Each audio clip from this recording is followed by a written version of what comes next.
भारतीय जनता पार्टीचा निवडणूक प्लॅन ठरला। नाशिकसाठी दिल्या ह्या सूचना। भारतीय जनता पार्टीच्या निवडणूक संचालन समितीची बैठक शुक्रवारी मुख्यमंत्री देवेंद्र फडणवीस यांच्या उपस्थितीत नाशिकमध्ये संपन्न झाली। नाशिकमध्ये भाजपने 100+ नारा दिला आहे। राज्यात महायुती होणार की नाही याबाबत सर्वांनाच प्रश्न आहे। या पार्श्वभूमीवर आजच्या बैठकीत युती संदर्भात काय निर्णय होतो याकडे सर्वांचे लक्ष लागून होते।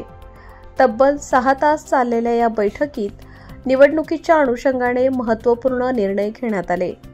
नवीन आडगाव नाका येथील स्वामीनारायण बँक्वेट हॉल येथे भाजपच्या नाशिक विभागातील नाशिक, जळगाव, धुळे, नंदुरबार व अहमदनगर येथील प्रमुख पदाधिकाऱ्यांची बैठक आयोजित करण्यात आली होती। तब्बल 6 तासांहून अधिक चाललेल्या या बैठकीत जिल्हा परिषद गटनिहाय आढावा घेण्यात आला।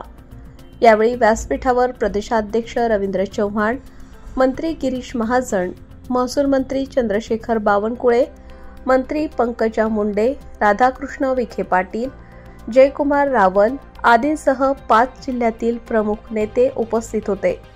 दुपारी 12 वाजेपासून या बैठकीला सुरुवात झाली। सर्वात अगोदर नंदुरबारची बैठक झाली।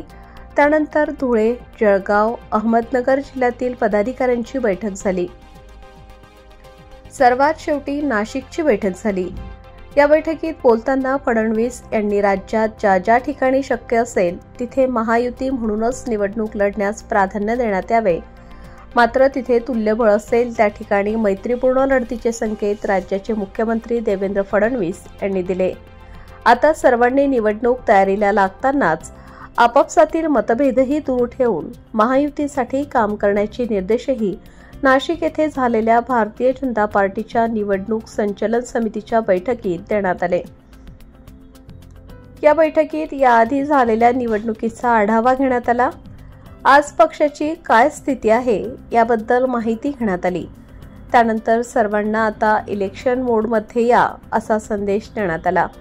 साधारणपणे 14 नोव्हेंबर नंतर स्थानिक स्वराज्य संस्थांच्या निवडणुका लागतील। आधी नगरपालिका, महापालिका आणि जिल्हा परिषद अशा क्रमाने 20-20 दिवसांच्या अंतराने निवडणुका होतील असे संकेतही यावेळी देण्यात आले। तसेच निवडणूक काळात आपापसातील मतभेद टाळावेत। नेते पदाधिकाऱ्यांनी आपल्या कुटुंबातील सदस्यांना उमेदवारीकरिता आग्रह न धरता निवडून येणाऱ्या कार्यकर्त्यांच्या पाठीशी उभे राहावे असे निर्देश या बैठकीत देण्यात आले।